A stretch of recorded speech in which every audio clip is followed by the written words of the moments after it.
Sa inyo mga boy, welcome back ulit sa ating channel. And sa video ito, update lang tayo sa mga game results ng naganap na laban para sa FIBA World Cup Asian Qualifiers mga boy, So maraming mga upsets ang nangyari ngayong mga laro na to sa FIBA Asia World Cup Qualifiers mga boy.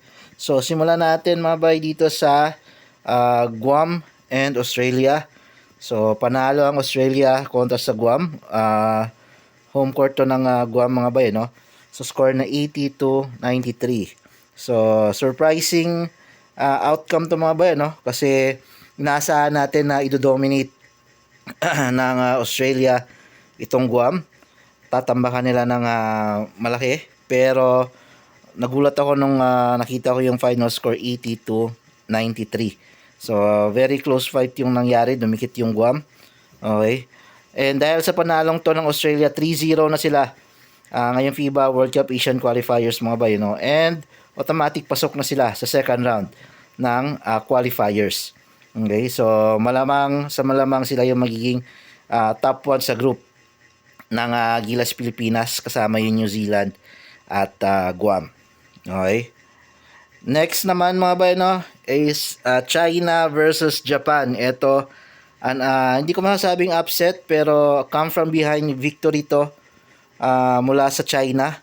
Tinalo nila ang Japan sa score na 80-87. Okay, so sa first half, tinambakan ng Japan yung China mga bay, as much as 17 points yata or 15 points yung tambak ng Japan sa first half. Pero pagdating ng second half, humabol yung China and kinuha yung panalo, isa score na 80-87. Itong laban na to ng China mga ba is very crucial sa kanila, itong panalo na to, kasi coming into this game 0 wins and 2 losses sila. Okay, so dahil sa panalong ito, nakuha nila yung first win nila sa group nila. So ngayon currently 1 and 2 na sila, kasi kung natalo sila dito, hindi sila naka-comeback sa Japan, malamang magiging 0-3 sila at mahirapan silang mga pasok sa World Cup or sa second round ng qualifiers. So buti na lang at nakasilat yung China dito sa home game ng homegrown ng Japan mga bay, home court ng Japan. Ayan. So mga bay, is another upset. Ito, very shocking upset to mga bay. Chinese Taipei kontra South Korea. So upset win to para sa Chinese Taipei. Tinambakan nila yung South Korea mga bay, surprisingly sa score na 77-65. Home court to ng Chinese Taipei. So hindi ko na-expect ng tatambakan ng Chinese Taipei yung Korea, although lumakas naman talaga yung Chinese Taipei nung pinagtatalo nila yung Gilas Pilipinas. Nakita kong may chance silang manalo kontra sa South Korea before sa game na to, pero hindi ko na-expect na tatambakan nila yung South Korea mga bay.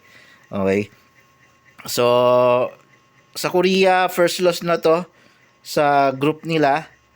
Okay, and then Chinese Taipei is first win yata to nila kung yun nakakamali. So kung natalo sila dito, hindi, second win yata to kasi nanalo sila sa China nung nakaraan first window, kung yung nakakamali. Na-upset nila yung China. So, 2 wins and 1 loss yata parehas ngayon yung current standing ng Chinese Taipei at South Korea. Yan. And then, syempre, yung Philippines versus New Zealand, close game.